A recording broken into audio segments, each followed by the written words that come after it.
그러니까 생수도 안전하지 않고 끓여도 안전하지 않고, 그래서 이제 사람들이 어떻게 하느냐면은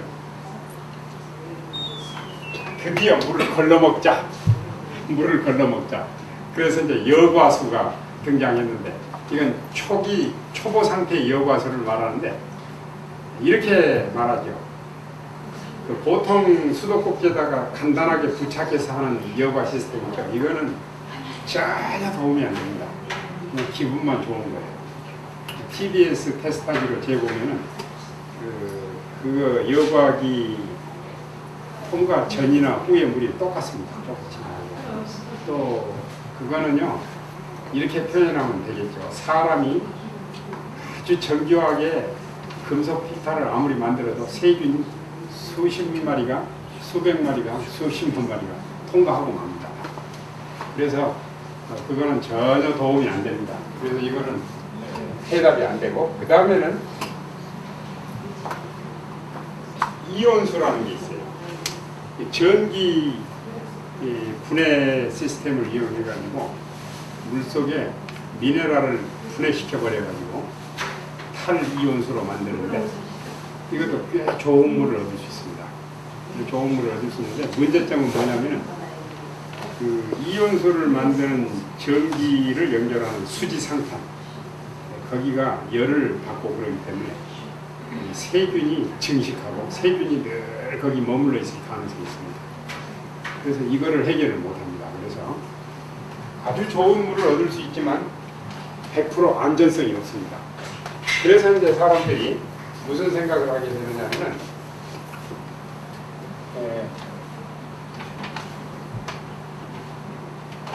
역삼투압식 정수기를 만들어요. 역삼투압수는 훌륭한 물입니다. 우리가 마시면.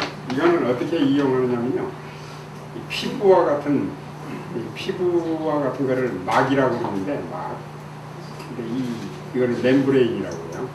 이 막은 그대로 보통 압력에서는 물이 통과하지 않습니다. 그래서 강제로 압력을 넣으면 물이 이 막을 통과하면서 저거를 다 걸러버립니다. 세 가지. 균도 걸러버리고, 무기미네랄도 걸러버리고, 유기화학물질도 걸러버리고, 아주 깨끗한 물이 나와요. 그래서 역삼투압식 정수기를 바로 설치해서 TDS 테스트하기로 재보면 제로 ppm이 나옵니다. 그러다가 좀 사용하면, 몇 개월 사용하면 10ppm, 20ppm 떨어져요. 그러면 또 이제 멤브레인을 갈아줘야 됩니다. 정규적으로 멤브레인을 갈아줘야 됩니다. 기계값이 비싸고 멤브레인을 정규적으로 갈아주는 그런 경제적으로 좀 부담이 있습니다. 그러나 물은 굉장히 훌륭한 물, 좋은 물을 얻을 수 있어요. 그런데 마지막으로 이제 물에 가장 좋은 물을 얻는 마지막 방법은 증류수를 만드는 것입니다. 이 물을 증발을 시켜가지고, 물을 끓여가지고 증발을 시켜서 그거를 농축시켜서 받아내는 물은 이거를 가리켜서 증류수라고 하는데, 이 증류수 기계는 안에 필터를 가는 게 없습니다. 기계값도 싸고 또 필터를 가는 게 없기 때문에 거의 반영구적입니다. 그리고 물의 질도 떨어지지 않아요. 시간이 지나요. 그러니까 물 순도와 경제성에 있어서 증류수는 역삼투압수보다 더 좋다고 말할 수 있죠. 아무튼 이 두 가지 형태의 물은 우리가 현재 음용수로도 추천하는데 아주 기꺼이 추천할 만한 물입니다. 이 두 가지 중에서 이 역삼투압수나 증류수에서 나오는 물을 한마디로 말해서 뭐라고 말하느냐면요, 그 TDS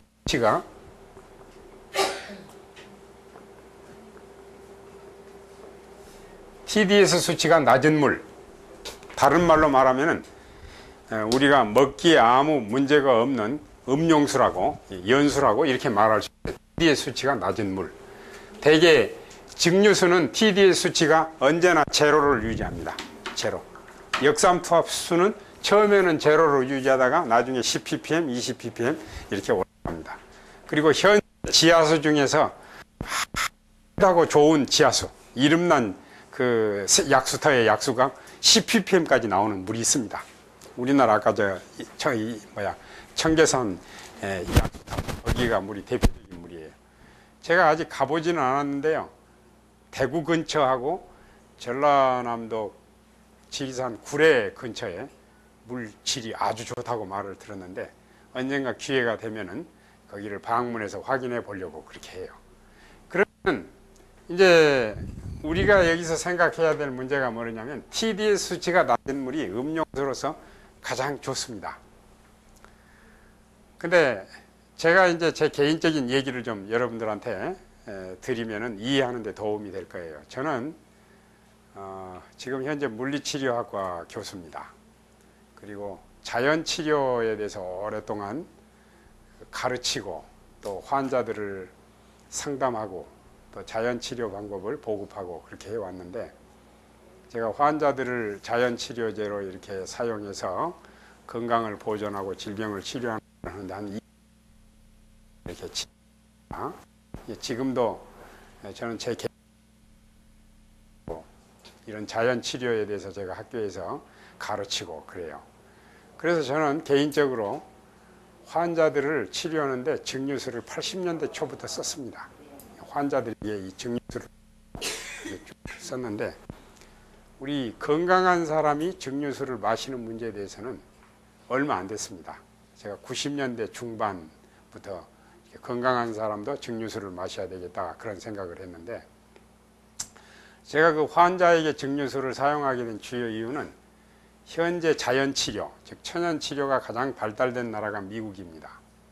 그래서 제가 80년대 초에 미국의 천연치료 병원들을 한 2달 동안 머물면서 여러 군데 방문을 하게 됐는데 거기에 전문 의사 한 사람을 우리 한국인인데 미국에서 전문 의사로 일하시는데 그분을 만났는데 그분은 기독교인이고 제가 아주 신뢰할 만한 분이셨는데 이분이 자기에게 오는 환자는 어떤 병이든지 상관없이 하루에 증류수를 3000cc씩 먹도록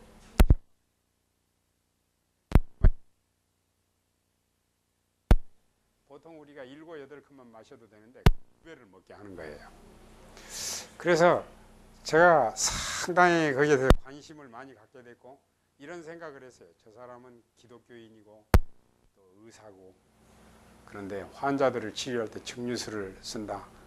아주 깨끗한 물이니까 참 좋겠다. 이런 생각을 하게 됐어요. 그래가지고 제가 한국에 돌아와가지고 이제 환자들에게 증류수를 먹도록 했는데 증류수를 구할 수가 있어야죠. 그래서 제가 아는 병원에 가서 물어봤더니 증류수를 치료에 쓴다는 거예요. 그리고 그 증류수 기계를 그 병원에서 용도가 작아가지고 안 쓰는 걸 제가 하나 사왔어요. 근데 한 방울씩 똑똑 떨어지는 거예요.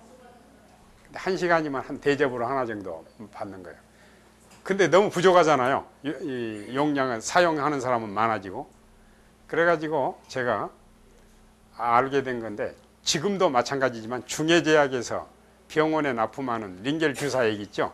그게 증류수라는 사실을 알게 됐어요.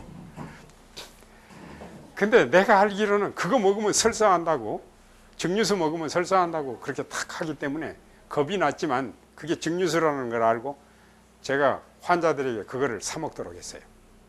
그래서 이제 문제가 발생했는데 무슨 문제가 발생했냐면 그거를 계속 사가니까 약국에서 당신 왜 이걸 계속 사가느냐고 그러니까 마시려고 한다고 그러니까 막 야단을 치면서 이거 마시면 큰일 난다고. 근데 지금까지 마셔도 아무 문제가 없는데 큰일 난다고. 그래 그게 이제 문제가 발생했어요. 근데 저는 그 증류수에 대해서 문헌을 통해서나 이렇게 이미 확인을 했기 때문에 문제 없다고 사다 마시라고. 약국에서 살 때 아무 말 말고 사오라고. 아무 말 말고 사오라고. 그래서 이제 그런데 실제로 지금도 우리 그 미네랄이 많이 든 샘물 담아가지고 파는 물 있죠. 병에 담아서. 그거 500g짜리 한 병에 한 500원 하잖아요. 500원. 근데 1리터짜리면 1000원 하겠잖아요. 링겔 주사액 1리터짜리 얼마 한 줄 아세요? 박스로 사면 700~800원이면 사요. 예? 물값보다 더 싸요. 그래서 그 중해제약에서는 사실 마진이 별로 안 남고 의학용으로 이렇게 쓰기 때문에 참 좋은 일을 하는 거예요. 중해제약에서만 그걸 만들잖아요. 그래서 제가 그 링겔 주사액 그거를 많은 환자들이 사 마셨어요. 치료용으로. 근데 사실 저는 그때까지만 해도요, 링겔 주사액을 한 병도 마셔본 적이 없어요. 왜냐면 나는 안 아프니까. 또 건강한 사람은 굳이 그거를 마셔야 되나 그렇게 생각했겠죠.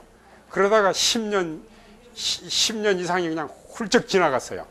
그러다가 제가 캐나다 토론토에서 우리 교민들을 위한 특별 건강 세미나에 초청받았어요. 어떤 독지가가 신문 광고도 내고 또 큰 홀도 자기 돈으로 빌려가지고 제가 거기 가서 건강 강의를 교민들을 위해서 한 3일 동안 하게 됐는데, 집회가 끝날 때 어떤 우리 교민 중에 한 사람이 조그마한 책자를 저한테 주면서 이걸 한번 읽어보시라고 그러는데, 물에 관한 책인데 증류수에 관한 내용이었어요.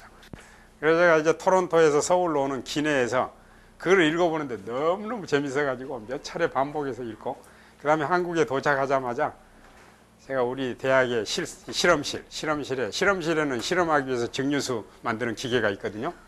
거기서 전화번호를 따가지고 제 연구실에다가 증류수 기계를 설치를 했어요. 실험실용. 지금도 제가 그거를 쓰고 있습니다. 그때가 95년도입니다.